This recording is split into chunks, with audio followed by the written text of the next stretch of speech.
Donc voilà, donc la conférence s'intitule Du vignoble gaulois à la villa antique au lieu-dit de Belle-Ombre à Bouc-Bel-Air, résultat de la fouille archéologique.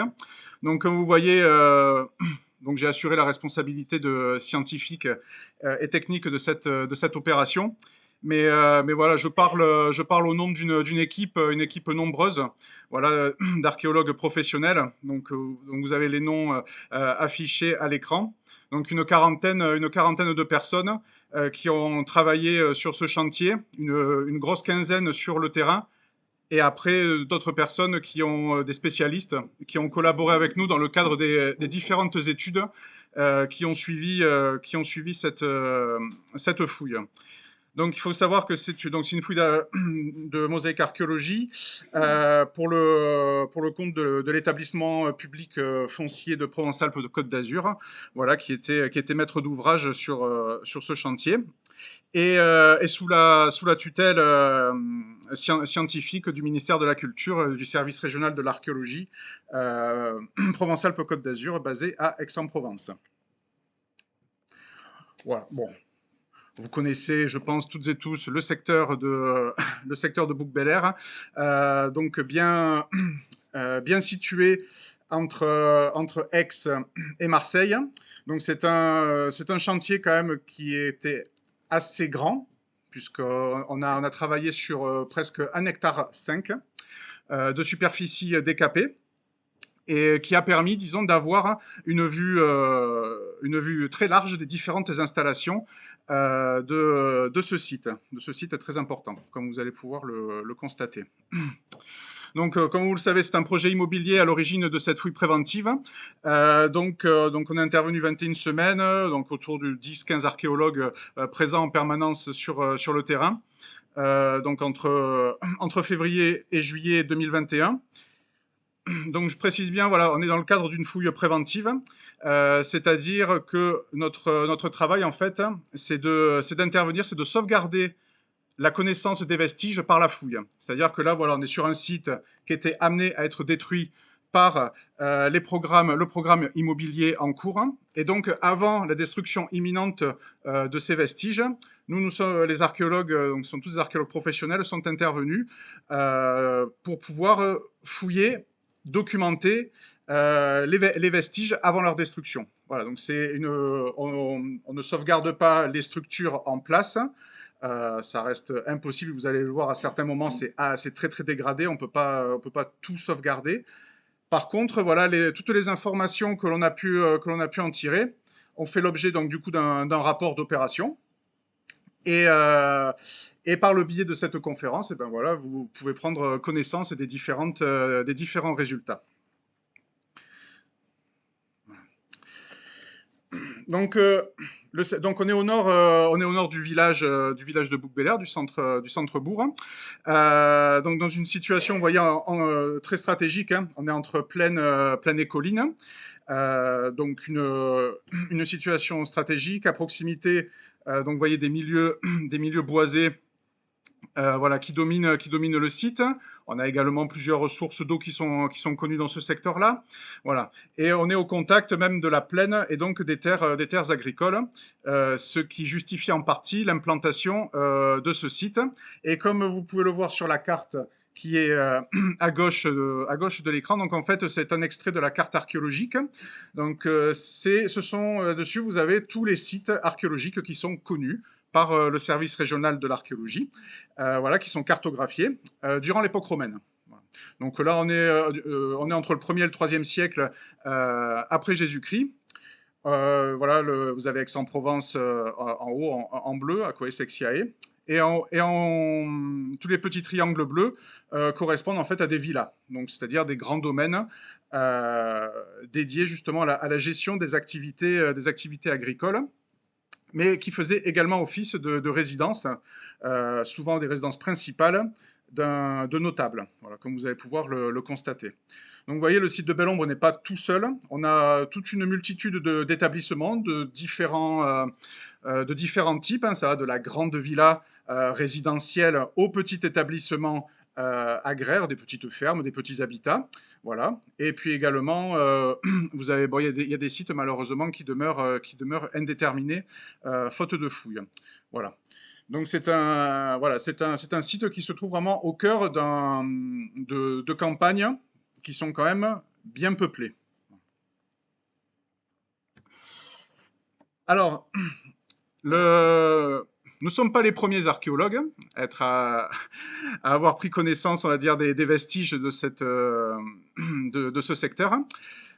Donc, c'est un site qui est connu depuis le 19e siècle, puisque plusieurs découvertes fortuites ont été signalées sur le site. Donc, notamment, vous voyez cette pièce de marbre à droite de l'écran, qui est en fait un oscillum. En fait, c'est une grosse plaque en marbre décorée qu'on pendait à l'extérieur et qui tournait en fait au gré du vent. Voilà, donc c'était vraiment des éléments décoratifs qui est actuellement exposé au musée d'archéologie méditerranéenne de Marseille et qui a été découvert au 19e siècle. En plus d'autres découvertes dans les terrains, vous avez des éléments, vous voyez en bas, des éléments de colonnes, des petits fragments de figurines en terre cuite. Vous avez également des céramiques, des amphores, de la vaisselle. Voilà, donc tout un panel d'éléments qui suggéraient l'emplacement d'une villa. Et c'est en fait c'est à partir de ce constat que lorsque l'autorisation de construction a été déposée, le service régional de l'archéologie a procédé à ce qu'on appelle un diagnostic, c'est-à-dire que en fait, c'est une équipe de l'INRAP, l'Institut national de recherche en archéologie préventive, qui a réalisé en fait plusieurs tranchées sur le terrain pour pouvoir évaluer le potentiel archéologique de ce terrain. Les résultats se sont avérés très positifs. Donc, le ministère de la Culture a jugé bon, en fait, d'enclencher une fouille de manière à avoir le maximum de résultats et de ne pas se contenter uniquement des résultats du diagnostic. Voilà. Voilà un plan général. Donc là, vous avez une vue d'ensemble de tous les vestiges, de tous les éléments que l'on a retrouvés sur le terrain. Donc on va y venir point par point. C'est ce qu'on appelle un plan qui est un plan général, un plan non phasé, c'est-à-dire que là, vous avez vraiment tous les vestiges de toutes les époques que l'on a pu repérer sur le terrain. Donc vous voyez, c'est quand même quelque chose, c'est un site qui est excessivement dense. En tout, on a numéroté presque 1800 structures et couches archéologiques sur ce site. Voilà, donc c'est quand même un site qui est très dense, qui est très important. Et donc vous rappelez que ce que j'ai dit en introduction, qu'on est vraiment entre collines et plaines.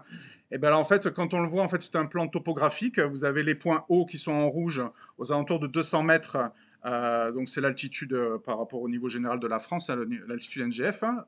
Donc les points hauts au sud et les points bas à quasiment 6 mètres en dessous, à 194 mètres d'altitude, dans la partie nord du site. Donc vous voyez qu'on est vraiment sur un site qui a été bâti sur une pente en terrasse. C'est en partie ce qui a permis la conservation de certains vestiges, notamment dans les parties hautes. Mais après, voilà, il faut savoir qu'à partir dès l'après-guerre, dès qu'on a commencé vraiment à mécaniser l'agriculture, c'est là où beaucoup de sites archéologiques se sont révélés au grand jour, puisqu'en fait, les labours profonds, grâce aux machines, jusqu'à 80, voire 80 cm, voire 1 mètre de profondeur, ont du coup impacté les vestiges dans le sous-sol et ont fait remonter à la surface plusieurs éléments. Donc c'est aussi en partie comme ça que l'on peut repérer des sites en surface. Voilà. Et vous allez le voir, l'impact des travaux agricoles a beaucoup joué sur la conservation des vestiges, notamment dans la partie la plus au nord, puisque là, en fait, je reviens un peu en arrière, on est intervenu aussi au niveau, là il y a l'école en fait qui se développe actuellement ici, et nous on est intervenu quasiment jusqu'au niveau de ces qui appartenaient à l'ancien MAS et qui ont été détruits avant la fouille. Voilà. Donc en fait, tout ce qu'il y avait sous ces bâtiments, ben, en fait, les fondations des bâtiments ont totalement détruit les vestiges. Donc là, on n'a quasiment rien trouvé. Par contre, en remontant un petit peu plus haut, dans les parties les plus au sud, là, on a pu repérer des vestiges un peu plus conséquents. Alors voilà un panorama des grandes phases d'occupation. Donc, vous voyez, c'est un site qui se développe quand même sur le temps long, puisqu'on a les premières traces d'occupation entre le 6e et le 4e siècle avant Jésus-Christ. Voilà, jusque quasiment l'occupation moderne et contemporaine du Mas, puisqu'on a même retrouvé, des bassins qui ont été comblés dans les années 50, on a retrouvé les traces des conduites d'irrigation de la parcelle qui datent du milieu du XXe siècle. Voilà, donc on a toutes les périodes qui s'entremêlent, vraiment de la période gauloise jusqu'à nos jours, avec quand même une prédominance pour la période romaine entre le milieu du 1er siècle avant et le 3e siècle après Jésus-Christ. Voilà. Donc je vais surtout me concentrer sur les 3 premières périodes. Voilà, l'occupation moderne et contemporaine, on va la laisser de côté, mais vraiment parler de tout ce qui se passe entre la protohistoire et le début du Moyen-Âge. Alors, qu'est-ce qui se passe entre le 6e et le 4e? Alors, activité rurale entre le 6e et le 4e siècle avant Jésus-Christ. Alors ça, c'est des vestiges qui sont intéressants parce qu'en fait, il n'y en a pas beaucoup. C'est souvent des vestiges, du coup, comme ils sont anciens, en fait, ils ont été impactés par les aménagements romains, médiévaux, etc. Donc, on en a très peu de traces, notamment pour ce style de site où on a quand même une présence romaine qui est très importante, avec des structures très conséquentes, et qui ont certainement impacté, on va dire, la conservation des vestiges d'époque gauloise. Mais on a eu quand même la bonne surprise, en fait, c'est les résultats qu'on a vus ce qu'on appelle en post-fouille, donc dans tous les travaux d'analyse qu'on a réalisés après le chantier. Et en fait, en étudiant le mobilier, on a vu qu'en fait, on avait un site qui se développait dès la période proto-historique, avec, on va dire, un petit établissement rural essentiellement centré autour de la viticulture. Voilà. Donc on est sur vraiment... ça qui est intéressant, c'est que les traces de vignobles à l'époque proto-historique, on commence à en sortir de plus en plus avec l'archéologie préventive, mais c'est quand même quelque chose qui reste relativement rare. Il faut savoir quand même que la viniculture, donc vraiment cultiver le raisin pour faire du vin, ça se développe beaucoup dans le secteur. Après, du coup, la création de Marseille et la venue des Grecs. Voilà. Donc aux alentours du milieu du 6e siècle, à partir du milieu du 6e siècle avant Jésus-Christ. Voilà. Et donc là, vous voyez, on a plusieurs traces de plantations. Donc en fait, ce sont toutes ces fosses ovales que vous voyez. Donc je ne sais pas si vous voyez le pointeur ici, oui. Tout au nord, en haut, ces petites fosses ovales et ces grandes tranchées de défonçage agricole qui sont datées de cette période. Alors là, comme vous avez, j'anticipe un petit peu les questions, vous allez dire, mais comment on a fait pour repérer ce genre de tranchées? On ne s'est pas amusé à les dessiner sur le terrain, vous inquiétez pas, ce sont vraiment des structures archéologiques. Mais si vous faites, alors je ne sais pas si on voit très bien, mais si vous faites un peu attention ici, dans la partie haute de cette photo, vous voyez des linéaires un peu plus de marron foncé qui ressortent du sol. Là, on a le sol, on va dire, naturel, voilà, qui est beaucoup plus clair. Et là, vous voyez ces linéaires marron foncé qui ressortent. En fait, ce sont ces traces que l'on a mis en évidence et qui matérialisent en fait des structures en creux, voilà, qui ont ensuite été comblées, voilà, par un sédiment différent. C'est comme ça qu'on est arrivé à les retrouver et donc en réaliser le plan. Voilà. Donc on a deux types de... Hop, ça reviendra après. On a deux types de fosses de plantation. On a donc ces fosses de plantation ovales dans la partie nord, donc qui étaient destinées à accueillir chacune un cep de vigne. Voilà. Et vous avez ces grandes tranchées de défonçage agricole un peu plus au sud-ouest, qui elles, en fait, ce qu'ils faisaient, c'est que pour ameublir le sol, ils faisaient de grandes tranchées, un peu comme des sillons, et ils implantaient les ceps de vigne à intervalles réguliers directement dans ces tranchées. Voilà. Donc on a ces deux systèmes de plantation qui fonctionnent certainement en même temps. Donc on sait que voilà, entre le milieu du 6e et le courant du 4e siècle, alors je ne vais pas dire qu'on faisait du vin, parce qu'on n'a pas de structure vraiment de transformation du raisin en vin, voilà. Mais en tout cas, on a un vignoble qui a pu servir justement peut-être à des actions de vinification. En parallèle, malheureusement, nous n'avons pas trouvé de maison, de traces d'habitat. Elles étaient certainement à proximité, mais alors soit n'ont pas été conservées, soit elles se situent hors de l'emprise de fouilles. Mais on a retrouvé des fosses, hein, des fosses, des poubelles en fait, des dépotoirs, hein. Donc il faut savoir que les archéologues adorent fouiller les poubelles, parce que c'est là qu'on va trouver toute une multitude de choses sur la vie quotidienne des personnes qui nous ont précédés. Et donc dedans, on a retrouvé des ossements de faune, d'animaux, donc essentiellement du porc, des bovidés, des ovicaprinés aussi, tout ce qui est la famille des chèvres, des moutons. Voilà. On a retrouvé de la vaisselle en céramique, voilà, donc des assiettes, des cruches, des petits gobelets à boire. On a retrouvé pas mal pas mal de vaisselle, des vaisselles qui étaient fabriquées essentiellement à Marseille. Voilà.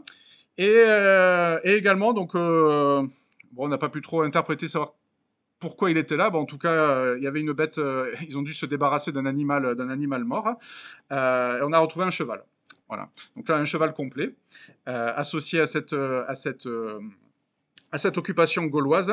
Donc on n'a pas retrouvé de mobilier avec le cheval, on a fait des datations par radiocarbone, des datations C14, comme on appelle, et qui ont donné du coup une fourchette chronologique entre le 6e et le 4e siècle avant Jésus-Christ, ce qui a montré que ce cheval était contemporain de l'occupation gauloise. Voilà. Donc là, grâce à l'étude de ces vestiges, voilà, on a une petite image quand même, restreinte mais très intéressante, de l'occupation gauloise de cette partie du site de Belle-Ombre. Il faut savoir que passé le 4e siècle, jusqu'au milieu du 1er siècle avant Jésus-Christ, on n'a aucun vestige. Donc ça ne veut pas dire qu'il n'y avait personne. Mais en tout cas, voilà, pour l'instant, pour nous, on a un vide. Alors, est-ce que le secteur a été abandonné un temps? Ou est-ce que c'est un problème de conservation? Ou est-ce que les gens ils se sont un peu déportés dans un autre secteur à proximité? Malheureusement, ça, on ne peut pas le savoir. Par contre, ce que l'on sait, c'est que dès le milieu du 1er siècle avant Jésus-Christ, on a l'implantation d'un premier domaine d'époque romaine. Donc de ce domaine, je ne vais pas trop en parler parce qu'en fait, il reste pas grand-chose. Il reste vraiment pas grand-chose. Ce sont quelques lambeaux de murs qui se promènent à droite et à gauche, donc il n'y a pas vraiment de choses à vous montrer dans le cadre de cette conférence. Mais ce qu'il faut retenir, c'est que dès cette période, dès le milieu du 1er siècle avant Jésus-Christ, voilà, on a quand même des investissements qui sont mis dans ce secteur-là, puisqu'on a des aménagements hydrauliques, on a un bassin, on a des canalisations qui sont construites, donc qui montrent qu'on a déjà en fait un établissement assez, bon, j'ai envie de dire, bien équipé. Voilà. Et donc on a probablement déjà dès cette époque les prémices, si ce n'est déjà une villa. Hop. Donc voilà une vue aérienne de cet établissement domanial. Donc pour vous repérer, donc c'est une vue zénitale. Là vous avez la portion du mas qui reste encore aujourd'hui, qui fait partie de l'aménagement. Le marronnier qui est toujours là. La rue des Sophoras qui est juste ici et l'école qui est tout au nord. Voilà. Donc le vignoble, il est dans la partie droite ici. Et là, tous les murs que vous avez tout au nord, les murs qui sont bien orientés par rapport à la photo, ce sont les murs du mas, hein, voilà, les restes du mas qui ont été démontés. Et la villa, elle se développe ici, tout ça. Voilà. Tous ces bâtiments ici correspondent à la villa. Voilà. Donc là, on est parti d'un plan, et petit à petit, en fouillant, en fait, on a retrouvé des structures plus anciennes sous ces baraquements, et qui ont permis de travailler sur la chronologie. Donc on part du plus récent, on va dire, le sol actuel, et on descend jusqu'au plus ancien. Voilà. Donc en fait, nous, on remonte le temps. Voilà. On part du plus récent et on descend jusqu'au plus ancien. Et par contre, là, ce que je fais, c'est que je reprends l'histoire, on va dire dans le sens inverse, mais dans le sens, on va dire, chronologique. On repart du plus ancien pour aller vers le plus récent. Voilà. Voilà, donc au niveau du plan, voilà comment ça se passe. Donc là, on est entre. Donc je vous avais parlé d'une villa milieu du 1er siècle avant Jésus-Christ. Voilà, donc on a quelques canalisations, quelques bassins, quelques murs aussi. Mais voilà, mais il faut savoir que on a une image un peu plus claire de ce qui se passe dès la seconde moitié du 1er siècle après Jésus-Christ. Voilà, donc en gros entre 50 et 100 de notre ère, donc il y a 2000 ans, hein, 2000 ans tout pile. Voilà, où on a pu restituer ce plan. Voilà. Donc c'est un plan, bon, bien sûr il nous manque des choses, on n'a pas tous les bâtiments, mais on a déjà plusieurs éléments qui sont importants. Donc on a cette canalisation ici, en plein cœur, en plein cœur du terrain, qui est connectée à un grand bassin. Un grand bassin qui peut-être était destiné en fait à la récolte à réceptionner de l'eau, qui venait des hauteurs de Bouc-Bélier. C'est pour ça que j'ai insisté du point de vue de la géographie. Voilà, on est sur des coteaux avec des sources tout en haut, ce qui permet de canaliser ces sources et d'amener de l'eau un petit peu plus bas. On n'a pas retrouvé de traces d'aqueduc, mais vous allez voir par les aménagements qu'on a mis au jour qu'en fait, il y en avait certainement un, mais qui a dû être en grande partie détruit par la construction des lotissements tout autour du site dans les années 70. Voilà, à une époque où il n'y avait pas ou très peu d'archéologie préventive. Donc on a plusieurs composants, donc on a ce grand bassin, on a cette canalisation, et vous voyez ici on a un premier bâtiment à gauche et un deuxième bâtiment ici en haut à droite. Voilà. Donc on a deux unités principales dans dans ce contexte. Alors on va commencer par les thermes à droite. Hop. Voilà. Donc voilà voilà le plan. Donc c'est une plante d'une partie des bâtiments. Malheureusement, le reste a été complètement détruit. Mais voilà, ce qui est intéressant, c'est qu'on a pu mettre au jour déjà un bâtiment thermal. Voilà. Donc en fait, c'est la salle de bain. Mais bon, voilà, pas la salle de bain au sens où on l'entend, c'est que là, c'est une salle de bain avec des salles froides, des salles chaudes, des salles tièdes, voire peut-être même un espace pour faire du sport. Voilà, donc en fait, c'est quasiment un petit gymnase, hein, presque. Hein. Voilà. Mais dans des proportions, là, on est sur des termes pour l'instant qui font 200 mètres carrés, donc on est sur des proportions à peu près normales pour une villa gallo-romaine. Et donc, vous voyez tout ce qu'on a en bleu, donc ce sont les canalisations d'évacuation des eaux. On a plusieurs pièces en enfilade ici, donc tous les espaces en blanc, malheureusement, on n'a pas pu donner vraiment de fonction. Pourquoi? Parce qu'il ne restait plus rien. En fait, on a juste les murs. Toute la sédimentation à l'intérieur a totalement disparu. Il ne reste plus aucun vestige. Donc malheureusement, on peut mettre des hypothèses. Ça pouvait être des salles, voilà, des salles tièdes, des salles froides. Mais malheureusement, on n'a pas vraiment d'éléments pour interpréter. Par contre, tout ce qui se passe ici, voilà, en rose et jaune, là, on a des vestiges un peu plus conséquents. Voilà. Donc, on a plusieurs composantes. Donc, vous avez dans la partie en jaune ici, c'est ce qu'on appelle le praefornium. Donc, c'est-à-dire, c'est la pièce où, en fait, c'était une pièce qui était destinée en fait au stockage du bois et à laquelle on faisait le feu pour alimenter, pour chauffer en fait les bains. Voilà. Donc, ce feu en fait passait dans un conduit. Donc, ce conduit en fait, c'est tout ce conduit que vous voyez ici en bleu et rouge par la chaleur, voilà, qui a rougi le sol et les structures. Donc, tout ça, c'est le conduit de chaleur qui était certainement voûté et qui amenait la chaleur dans une pièce qu'on attribue à quoi? À un caldarium, donc c'est-à-dire voilà une salle chaude avec le chauffage, du coup le chauffage par le sol. Donc on n'a rien inventé. Les Romains l'avaient fait avant nous. Et bien sûr pour pouvoir, parce que il y a quand même une belle économie de moyens, pour pouvoir profiter de l'eau chaude, mais également de pouvoir avoir l'eau courante chaude. Qu'est-ce qu'ils faisaient? Ils avaient installé, vous voyez, on a une canalisation ici, on a un tuyau en plomb qui a survécu parce que toutes les canalisations en plomb ont toutes été récupérées. Parce que là, bien sûr, à la fin de l'Antiquité, à l'époque moyenâgeuse, ils ont récupéré une grande partie des matériaux.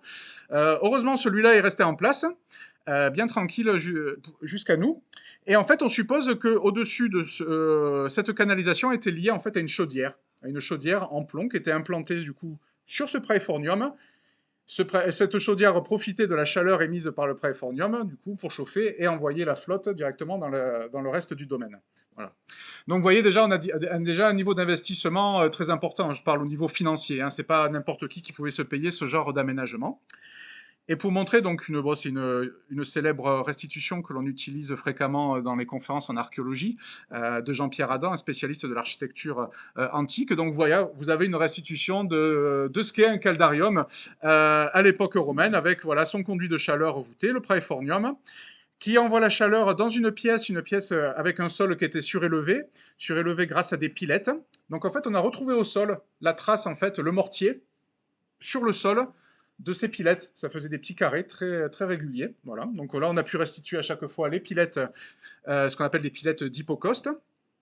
Et donc, en fait, le sol, lui, qui n'a pas du tout été conservé, était disposé directement sur ces pilettes et à l'intérieur desquelles, en fait, on avait également voilà, des petites piscines, des petits bains pour pouvoir faire trempette. Et également, puisque il faut encore bien profiter de la chaleur, en plus d'avoir le chauffage par le sol, on avait également le chauffage dans les murs. Donc, qu'est-ce qu'ils ont fait entre, on va dire, la paroi interne et le mur porteur, il y avait un vide. Et dans ce vide, ils y ont implanté des briques que l'on appelle des tubuli. Voilà, et qui permettait à la chaleur de s'infiltrer et de se diffuser partout dans la pièce. Voilà, donc c'était vraiment des systèmes très très ingénieux pour profiter au maximum des énergies qui étaient employées. Donc là, on parle, là c'est du bois, donc pour pouvoir faire marcher des thermes comme ça, il faut avoir des ressources en bois, il faut avoir des forêts. Ces forêts, il faut les gérer pour pouvoir avoir de la ressource sur le temps long. Sachant que vous allez le voir, ce type de site, il y avait forcément des ateliers pour confectionner des amphores, etc., etc. Donc ce sont des infrastructures qui demandent énormément d'eau et énormément de bois. Voilà. Et on n'a pas été les premiers à déforester les forêts. Les Romains, et puis surtout après l'époque médiévale, sont en partie déforester une grande partie de la France. Voilà. Donc voilà une partie thermale, ce qu'on appelle du coup la pars urbana, donc c'est-à-dire le lieu de vie du propriétaire. Donc malheureusement, sa maison, on a retrouvé que les thermes, on n'a pas retrouvé les restes de la maison. Par contre, on a retrouvé une partie productive au nord. Voilà, donc vous avez un zoom sur le plan de cette petite partie productive, euh, où là, on a en fait donc une cour, voilà, en verre. On a certainement l'entrée ici dans la partie ouest. Et depuis cette cour, on pouvait accéder à soit une réserve, soit une bergerie. On ne sait pas trop. Ce type de bâtiment, on en a plusieurs exemples dans la région. Ils sont interprétés comme tels. Et on a également un chai. Voilà, un chai. Donc pas de tonneau, tout du moins pas encore, pas à cette époque. Ils utilisaient ce que l'on appelle des dolias. Donc les dolias, ce sont des grandes jarres destinées en fait au stockage du vin, enfin au stockage du jus de raisin après pressurage et pour la vinification. Voilà, donc c'est en fait l'ancêtre du tonneau. On en a retrouvé un seul ici dans ce chai qui était encore en place, vous voyez, sur quasiment 50 cm de haut. Tous les autres ont tous été récupérés, donc il faut savoir que c'était quelque chose quand même qui était long et fastidieux à fabriquer. Donc ça a été récupéré, certainement réemployé ailleurs. Et donc là, nous, qu'est-ce qu'on a retrouvé? Essentiellement, on en a retrouvé les fosses. Les fosses dans lesquelles étaient implantés ces dolias. Voilà. Donc toute une partie dédiée certainement en fait à la production du vin déjà dès cette époque. Voilà. Malheureusement, on n'a pas retrouvé toutes les infrastructures de pressurage. Elles sont certainement sous le chemin qui mène à la partie du mas qui est encore conservée. Voilà, donc il y a encore une partie du site, bien sûr, qui se développe. Nous, on a fouillé que le secteur qui était impacté par le projet immobilier. Voilà, tout ce qui n'est pas impacté, tout ce qui n'est pas voué à la destruction, on n'a pas à le fouiller, quoi. Voilà. Voilà. Donc, pour vous mémorer, voilà le plan entre la seconde moitié du 1er et le début du 2e siècle après Jésus-Christ. Et au 2e, 3e siècle, voilà. Donc là, on change de dimension. On a pu, c'est ça qui a été l'intérêt de ce site, c'est qu'on a pu en fait découvrir quasiment toutes les parties en fait qui constituent en fait une villa romaine. Donc, je vous ai présenté la pars urbana, la pars fructuaria, donc la zone de production, et une partie des terres cultivées. Voilà. Et donc, entre le deuxième et le troisième siècle, on a une grande phase de monumentalisation de la villa. Une grande phase de monumentalisation qui passe par l'abandon du du petit chai que je vous ai présenté il y a 2 minutes, voilà, qui était ici. Et en fait, ils l'ont transformé en ça, en ce grand bâtiment. Voilà. Et voilà, la demeure, telle qu'on la restitue, telle qu'on a pu l'observer pour cette période-là. Voilà. Donc il faut savoir que c'est le deuxième siècle, c'est vraiment la période d'apogée des villas dans le sud dans le sud de la Gaule. Voilà. C'est aussi une grande période où la viticulture est à son apogée. Donc il faut savoir qu'il y a des propriétaires terriens, des notables, qui ont fait fortune grâce à la viticulture. Il faut savoir que le vin gaulois était exporté dans tout l'Empire. On retrouve même, on en retrouve jusqu'au Moyen-Orient, on retrouve même des amphores gauloises jusqu'aux Indes. Donc, faut dire que c'est quelques minutes et quelques tessons qui ont voyagé, hein, mais voilà pour vous montrer que c'est du vin qui voyage. D'ailleurs, on en vante les qualités directement à Rome.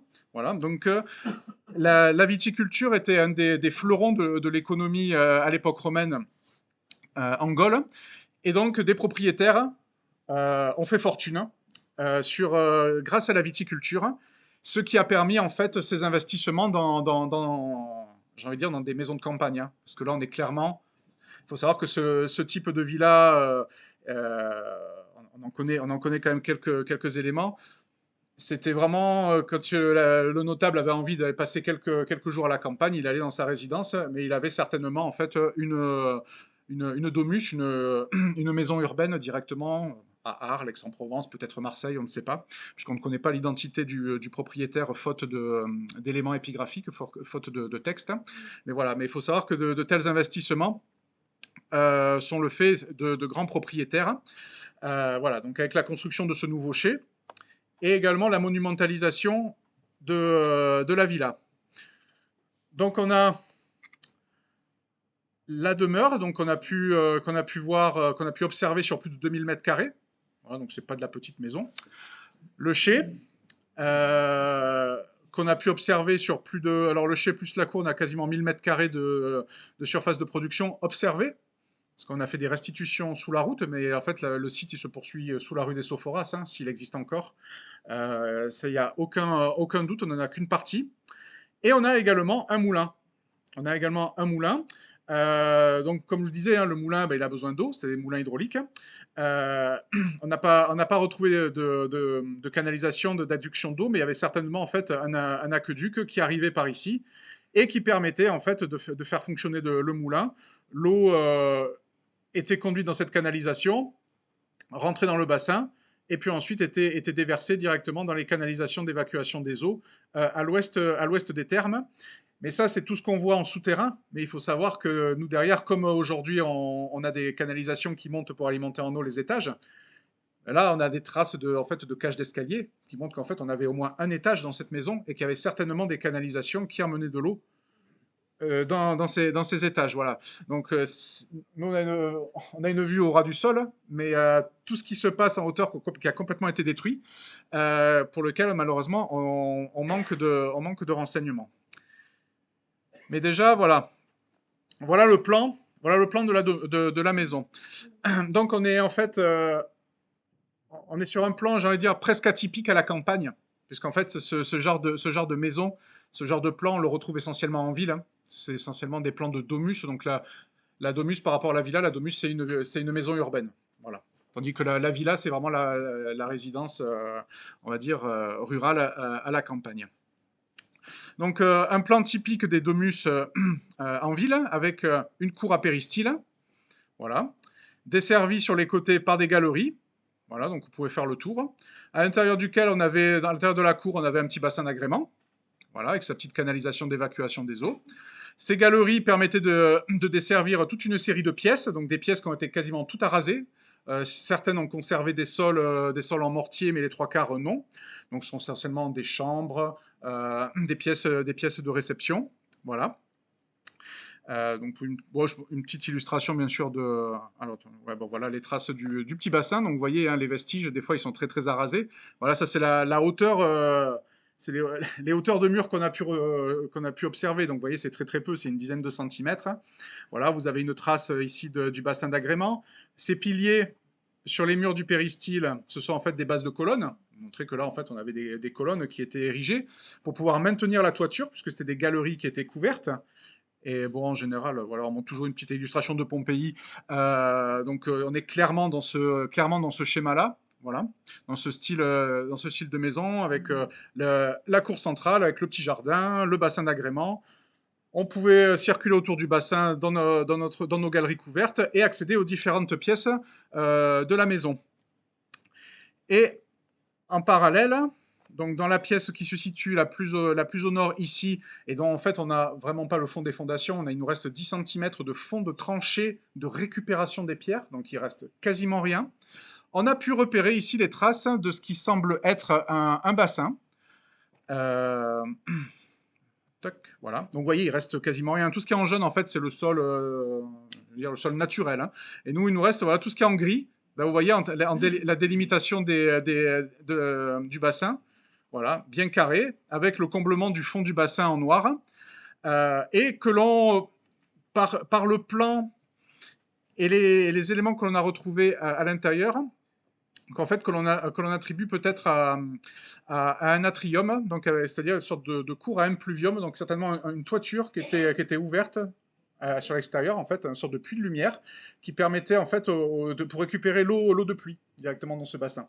Voilà. Donc ça, ce sont des choses que l'on trouve très très bien dans les différentes domus et notamment dans le prolongement des cours à péristyle. Voilà. Ça reste une hypothèse, bien sûr, on n'en est pas vraiment sûr. Mais en tout cas, ce qui est intéressant, c'est que dans ce possible impluvium, voilà, donc ce bassin de collecte des eaux pluviales, on a retrouvé des traces liées à l'abandon du site, et notamment, vous voyez pas mal de céramique, donc voilà, des amphores, de la vaisselle, très bien conservée. Là, ici, vous avez, c'est un bois de cervidé. Voilà. Donc, on a les restes d'un repas. Voilà, les restes d'un repas qui ont été en fait balancés directement dans ce bassin qui n'était plus un bassin du coup à ce moment-là. Certainement lors de j'ai appelé ça une dépendaison de crémaillère, on n'est pas loin, certainement lors de l'abandon du domaine. Donc voilà une illustration de ces vases que l'on a reconstitués, donc essentiellement des productions de la vallée du Rhône, mais également des productions de Méditerranée. Donc on a également de la vaisselle qui provient d'Afrique du Nord, de Tunisie. On a également de la vaisselle qui provient du Moyen-Orient. Et on a également ce petit bol ici, qui vient de Corinthe. Voilà, donc ça aussi, il faut savoir que le vin oriental était très très prisé, et comme il venait de loin et qu'il était très prisé, il coûtait excessivement cher. Donc en fait, ce sont les genres de vestiges que l'on se trouve beaucoup mais qu'on retrouve essentiellement en milieu urbain, très peu en milieu rural. Et donc c'est encore un marqueur social très important. Et ces petits bols de Corinthe, ça court pas les rues non plus. On les retrouve essentiellement dans les grandes villes et dans les zones portuaires. Voilà. Et là, vous voyez, c'est une scène de bataille en fait, avec les soldats. Là, vous avez un soldat avec une trompette. Là, vous avez un soldat qui mène l'assaut avec son glaive sur son cheval. Voilà. Donc une petite scène de bataille directement sur ce vase des ateliers de Corinthe en Méditerranée orientale. Dans la partie la plus à l'ouest, donc on a vu donc une partie de la résidence, de la résidence du propriétaire. Donc vous voyez, là au niveau des terres, on n'est plus du tout sur le même module que ceux de tout à l'heure. Alors c'est le même principe. Voilà. On a ici le praefornium, voilà, avec le couloir de chauffe, vous voyez, qui est très rouge, qui a bien brûlé. Voilà. Et on a ici, vous voyez, en jaune, je ne sais pas si on les voit bien à l'écran.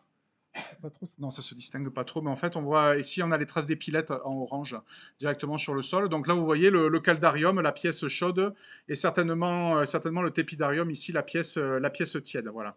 Donc on a une extension, une monumentalisation des thermes avec des édifices qui sont encore plus grands. Et Et comme on ne fait pas dans la demi-mesure à belle ombre, qu'est-ce qu'on a aussi? Bah, on a ici une petite piscine, parce que bon, voilà, il faut quand même faire quelques petites brasses, hein, on ne se refuse rien. Donc là, par contre, elle est quasiment entièrement conservée, hein. Il y avait 1,30 m de profondeur.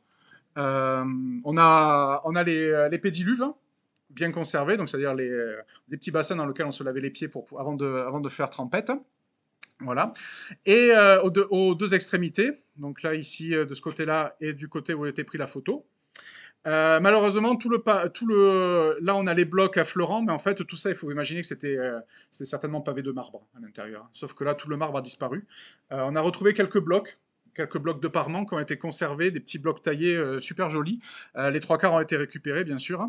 Et donc là, on a fait en fait, on a fait un sondage dans le fond du bassin pour voir un petit peu comment était bâti ce sol, enfin, comment a été construit cette piscine, cette natation. Donc là, vous voyez, il n'y avait certainement pas de problèmes d'infiltration à ce moment-là, parce que là, vous voyez, on a quasiment 1 mètre d'étanchéisation par le sol.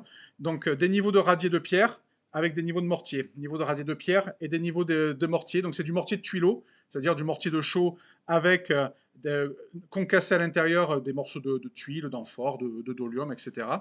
Et que l'on appelle fréquemment du béton hydraulique. Voilà, c'est du béton qui était essentiellement utilisé dans les milieux où il y avait de l'eau. Voilà. Et donc là, vous voyez, ça, c'est vraiment une vue de toute la fondation en fait, du sol de la piscine.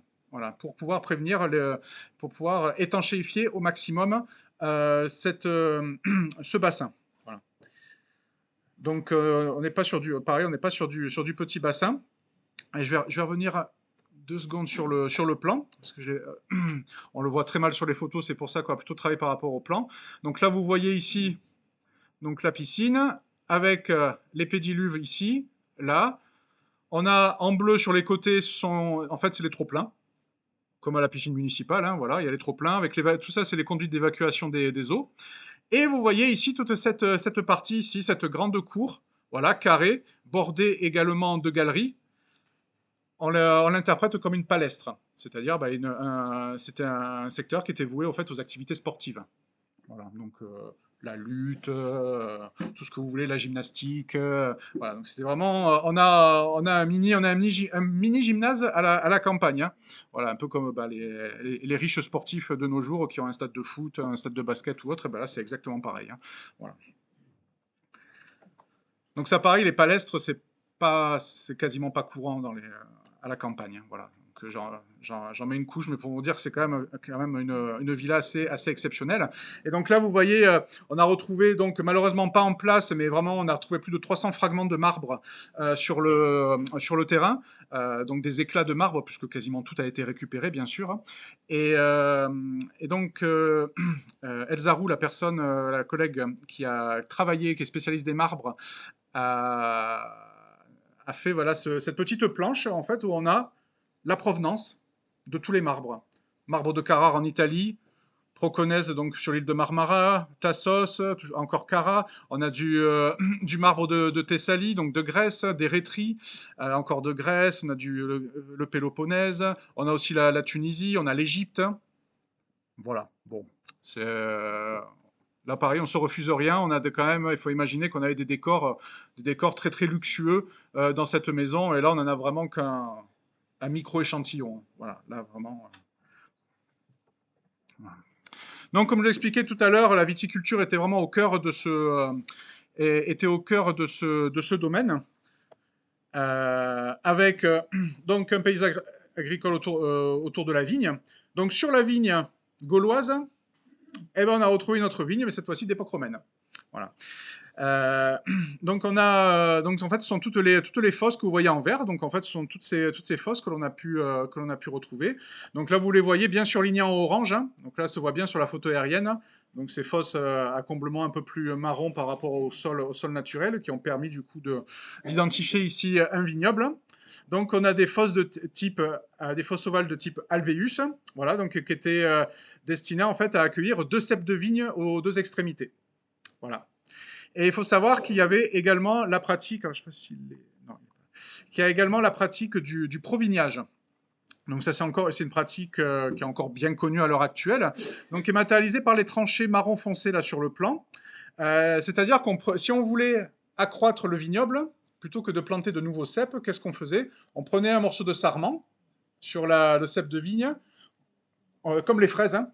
On le prend, on l'enterre une partie, on le fait ressortir à une autre extrémité, et ça faisait germer un nouveau cep de vigne. Ce qu'on appelle le provignage, c'était une méthode qui était très utilisée à l'époque romaine pour multiplier les cèpes de vigne, notamment si on avait besoin du coup de rendement, et ben on pouvait multiplier le vignoble par ce procédé. Voilà. Donc ça, pareil, voilà, sont des choses qui sont quand même très très bien connues maintenant euh, dans la région. Et donc, à proximité de ces vignes, donc de ce vignoble, eh ben, on a toute la part structuraria, donc tout le secteur de production de cette villa. Donc là, pareil, on est quand même on est sur du gros, on est sur du très très gros, hein. Donc c'est-à-dire on a pratiquement un peu plus de 1000 mètres carrés de chais, sachant qu'on a repéré qu'un seul chai, hein, de 600 mètres carrés. Il y en avait certainement d'autres qu'on restitue ici, donc sous la rue des Sophoras, au sud. Voilà.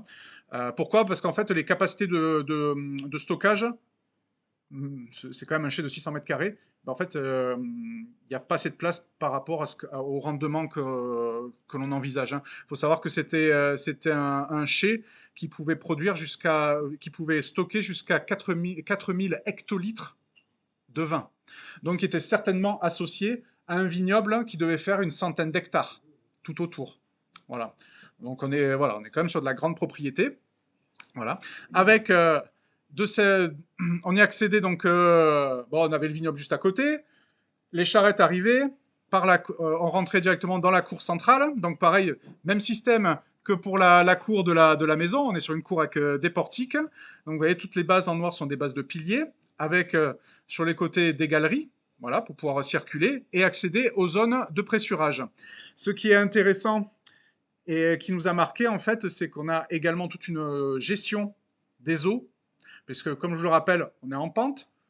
Donc, dès qu'il pleut beaucoup, on a l'eau de ruissellement qui va inonder les parties basses. Donc, pour pouvoir canaliser toutes ces eaux, et ben en fait, ils ont imaginé tout un système de réception des eaux depuis les toitures et qui était évacué par le sous-sol grâce à une canalisation. Voilà.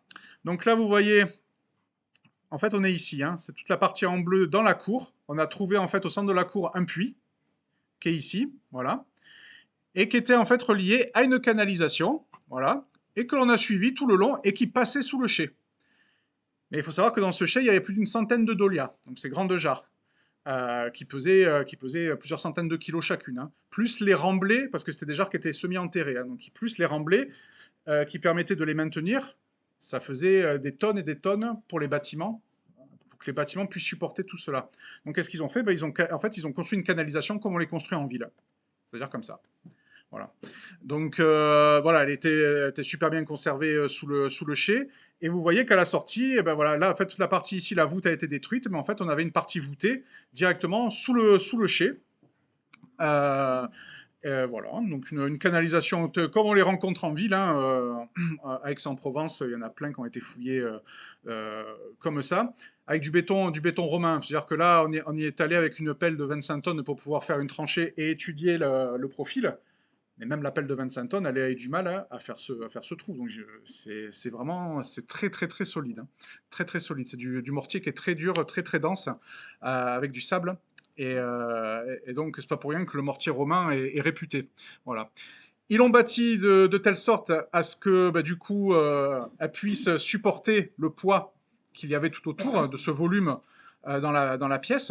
Par contre, à la sortie, il n'y avait plus besoin de tout ça, on était à la sortie des bâtiments, donc l'eau, en fait, se déversait dans un fossé, on a retrouvé un fossé, et en fait, un fossé ici et un autre fossé là. En fait, on a tout un réseau de fossés qui accueillait les eaux de réception d'évacuation des eaux de pluie, et qui permettait d'évacuer tout ça plus au nord.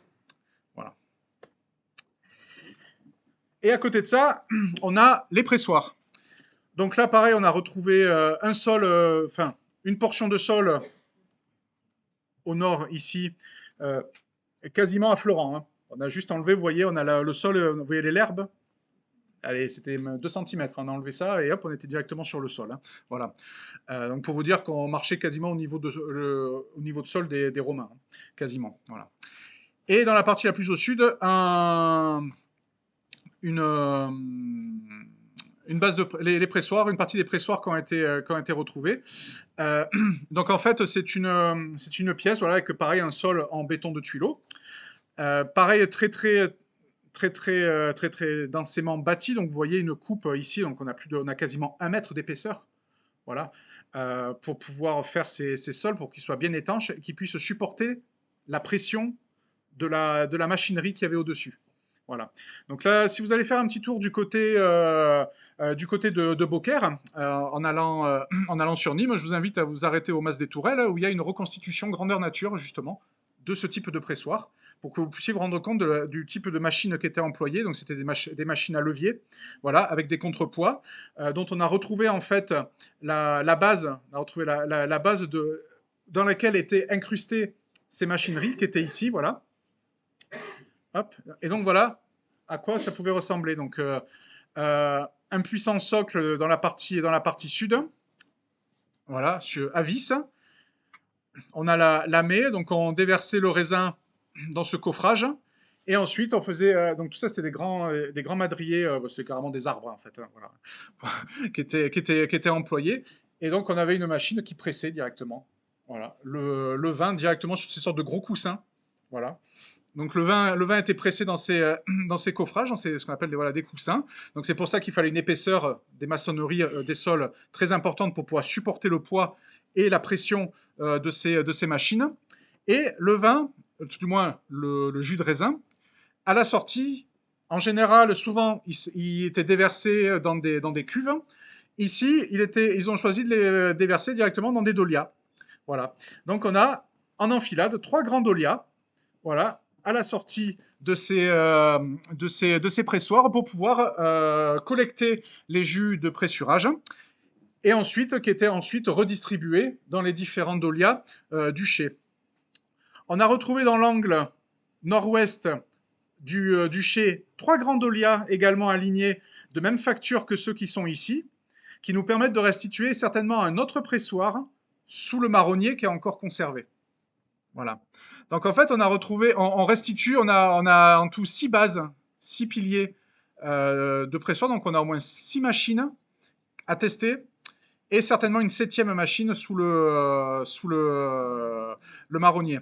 Donc ça en fait quand même, c'est une grosse machinerie, voilà, qui fait partie quand même. On est quand même sur des grands domaines, hein, très très grands domaines. On fait, voilà, c'est vraiment dans la cour des grands. Voilà. Donc il faut savoir qu'il y avait certainement aussi en aérien tout un système de canalisation qui permettait aussi de remplir. C'était pas forcément des personnes qui venaient avec des outres pour pouvoir remplir les dolias. Vu la capacité de production, il y avait certainement aussi tout un système justement de redistribution du jus de raisin directement dans les dolias. Donc voilà, une partie de ces dolias, et certains étaient encore en place. Les 3 quarts du temps, on a repéré en fait. Vous voyez, tous ceux qui sont en place, c'est les points violets, pas violets, pardon, orange sur la carte. Donc c'est même pas une dizaine hein, qui sont encore conservés en place, qui étaient conservés en place. Et toutes les fosses en marron, en noir, en fait, ce sont les fosses que l'on a pu retrouver. On en restitue quasiment autant, quoi. Voilà. Donc certainement un riche propriétaire, une jolie petite maison de campagne, de belles activités agricoles florissantes. Euh, donc il faut savoir que ce vin était, ben, c'est pas pour la production, c'est pas pour la consommation d'une famille. Ou alors c'était vraiment une très grande famille et puis puis voilà, il se faisait plaisir, hein, voilà. Donc en général pour ce genre de grand domaine, c'était du vin qui était dédié bien sûr à la commercialisation, voilà. Et pour pouvoir commercialiser le vin, ben, il faut pouvoir le transporter. Et donc quand on le transportait dans des amphores, voilà.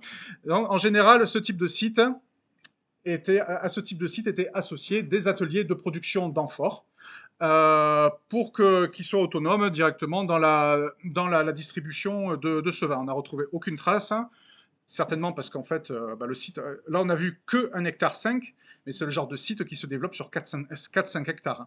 Voilà, vous allez avoir les fours, vous allez avoir les moulins, vous allez avoir voilà, plusieurs corps de métier directement là-dedans. Donc on a une partie de ce site. Et puis on avait certainement également les mausolées funéraires où les propriétaires étaient enterrés.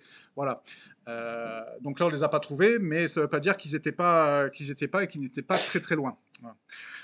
Donc, donc voilà, ce genre d'infrastructures qui nous manquent, mais dont on suppose vraiment l'existence. Voilà. Donc on a plusieurs phases on a repéré plusieurs traces de restructuration du domaine. On sent qu'à partir de la fin du 2e, début du 3e siècle après Jésus-Christ, euh, on a des investissements qui sont moindres. La piscine est complètement fermée en fait, elle sert de cave. Ils mettent des murs en plein milieu et puis en fait ils cloisonnent la piscine. Donc on sent que le propriétaire a de moins en moins envie d'investir. C'est des domaines bien sûr qui coûtent excessivement cher. C'est purement ostentatoire. C'est que quand on reçoit le copain ou quand on reçoit un autre notable d'une autre cité, eh bien sûr il faut bien l'accueillir, montrer aussi qu'on est digne du rang que l'on occupe. Voilà. Et donc c'était beaucoup, très ostentatoire. Voilà. Mais voilà, ça coûte très cher. Donc du coup, à partir du moment où il y a des investissements qui sont moindres, peut-être que le propriétaire aussi, à partir d'un moment, abandonne petit à petit ce domaine. Alors, soit il fait faillite parce qu'on a une chute de la production viticole à partir du 3e siècle, soit il peut développer également d'autres activités. Hein. Voilà, ça c'est pas étonnant, ça serait pas étonnant. Mais ce sont bien sûr que des hypothèses, mais ce dont on est sûr, c'est qu'à partir de la fin du 3e siècle, eh ben, en fait, la villa en tant que telle n'existe plus. Voilà, elle est abandonnée. Toutes les structures sont abandonnées, voilà, sont vouées à être démontées. Mais c'est la fin du site en tant que villa, mais ce n'est pas la fin de l'occupation de ce site.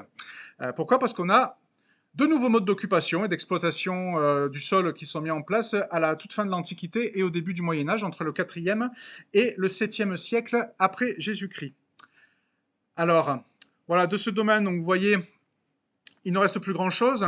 Les murs sont quasiment tous épierrés, c'est-à-dire qu'on a en fait on a de nouvelles personnes qui s'installent, donc qui profitent des lieux.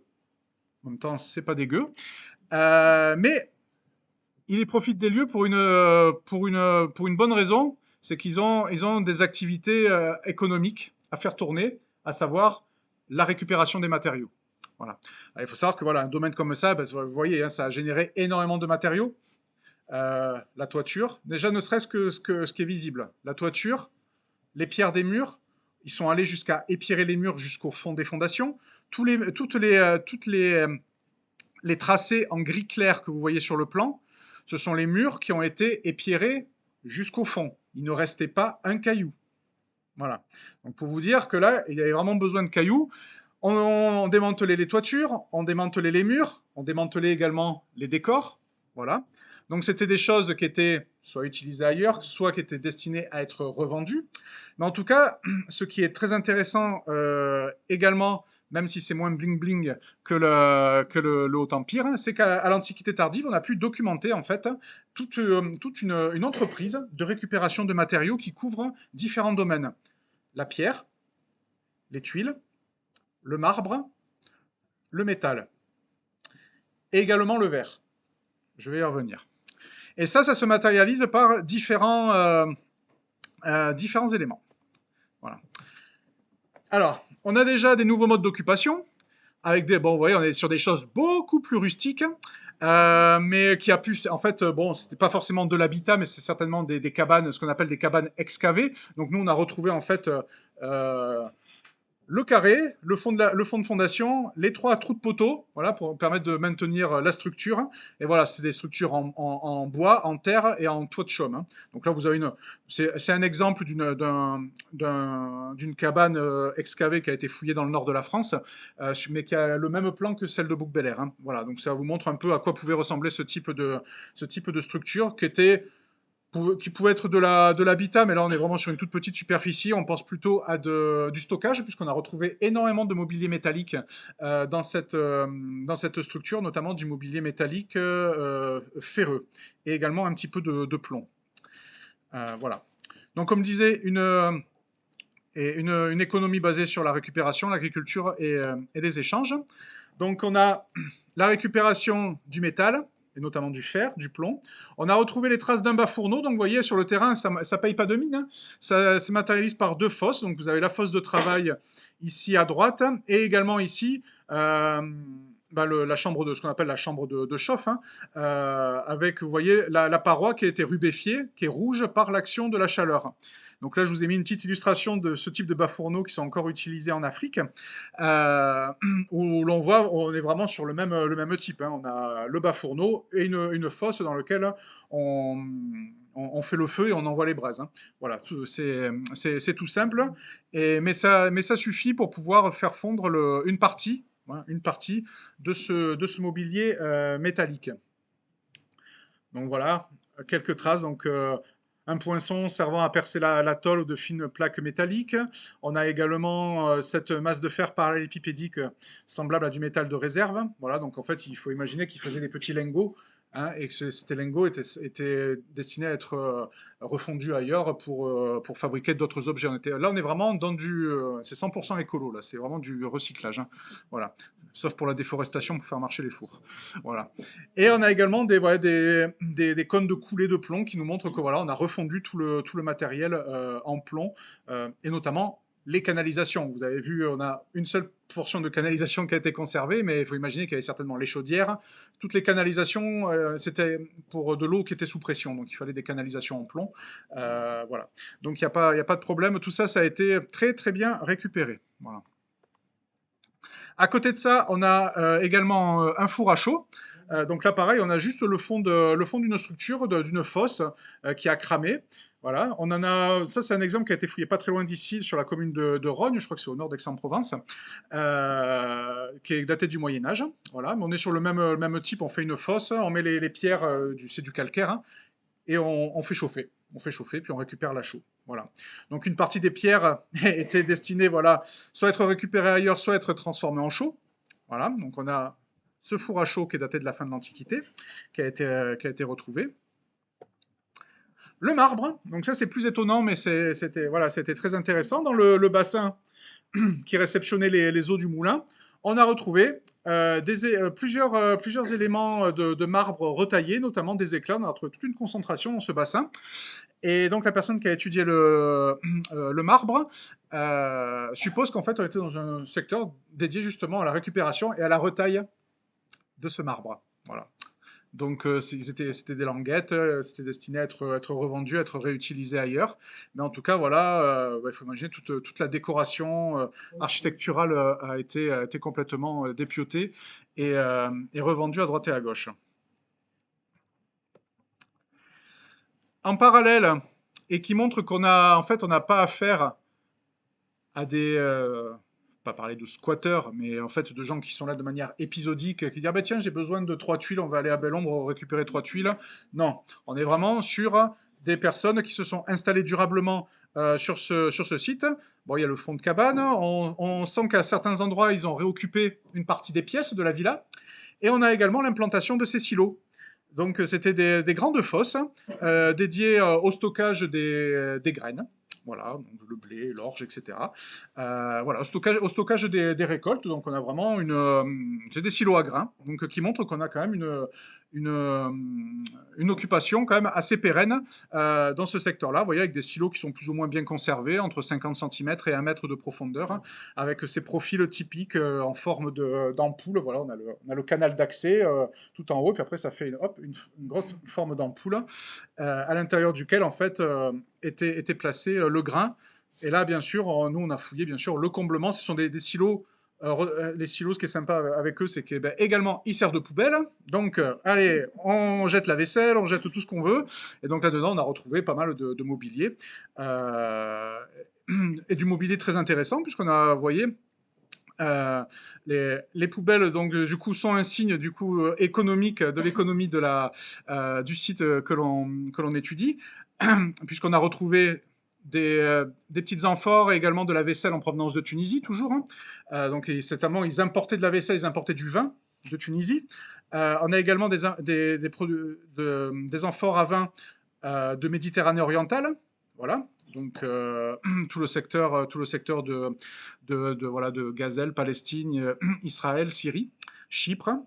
On a également des productions qui viennent d'Espagne, donc essentiellement des saumures et de l'huile d'olive.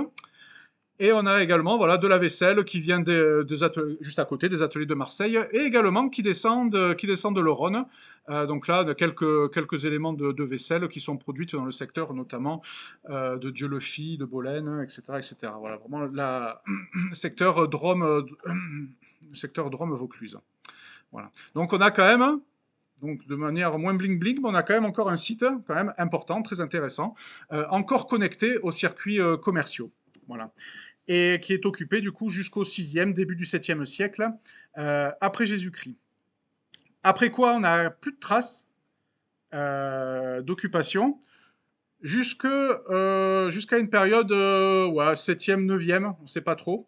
Voilà, au tout début du Moyen-Âge en fait. C'est un établissement, donc il faut savoir qu'il doit être complètement ruiné. Donc là, il faut avoir l'image presque comme les bergeries qu'on a dans les garrigues et tout ça, complètement ruiné. Il reste quelques murs et tout ça. Voilà, de temps en temps, il y a des gens qui viennent s'y approvisionner, mais il ne doit plus rester grand-chose. Il ne doit plus rester grand-chose, mais quand même, un petit peu. Pourquoi? Parce qu'on a retrouvé en fait donc ces structures qui ne payent pas de mine hein, à première vue. Hein. Donc vous voyez, ces éléments, ils sont noirs, rouges, donc ça a chauffé. Voilà, ce sont des fours. Enfin, on a deux fours euh, associés à des petits trous de poteaux. Donc ici, qui quadrillent directement la structure. Donc on a un petit bâtiment sur poteaux porteurs, voilà, très léger, hein, voilà, quelques poteaux, certainement de la chaume en toiture, etc. Et à l'intérieur duquel, en fait, on va installer deux petits fours. Et à quoi servaient ces fours? Eh bien, à recycler le verre. Voilà. Et ça, c'est très intéressant, parce que c'est assez rare, notamment en milieu rural. Là, on a pu bien le documenter puisqu'on a retrouvé en fait ce qu'on appelle les creusets, donc c'est-à-dire les vases qui recevaient le verre fondu. En fait, vous voyez toute la plaque un peu vitrifiée, verdâtre, que vous voyez bien sur ces photos, ben, en fait, c'est le verre. Voilà. Donc là, on a retrouvé ces traces-là de verre fondu. On a retrouvé également des petites gouttelettes en verre, comme vous voyez sur la photo en bas à gauche, qui sont le signe de cette activité de verrier. Et qu'est-ce qu'on voit ici au centre? On n'a pas trop parlé des sols, on n'a pas trop parlé des mosaïques. Ben voilà où elles sont les mosaïques. On n'a pas retrouvé une trace de mosaïque en place, par contre on a retrouvé des centaines de tesselles, mais en fait quasiment toutes les mosaïques ont été récupérées, et une partie d'entre elles, les tesselles étaient faites en pâte de verre, et donc elles sont passées à la moulinette dans le four. Et donc vous voyez ça, vous avez une tesselle, et on a même retrouvé certaines tesselles avec encore des traces de dorure à leur fin dessus. Voilà. Alors, donc au début du Moyen-Âge, il restait plus grand-chose de la villa, mais il restait quand même une partie des mosaïques. Voilà, elles ont bien alimenté des récupérateurs de matériaux. Alors pourquoi? Parce que donc il faut savoir que les matières premières euh, pour fabriquer le verre proviennent essentiellement d'Égypte, du Moyen-Orient. Et donc, au début du Moyen Âge, eh ben, on est en plein dans les conflits, les conquêtes arabo-musulmanes, et donc ce qui pose problème en matière d'approvisionnement, voilà, de ces matières premières. Alors du coup, qu'est-ce qu'ils font? Eh ben, les villas, mais également des grands monuments, sont en partie récupérés. Ils récupèrent le verre à partir de ces tesselles. Voilà, tout simplement.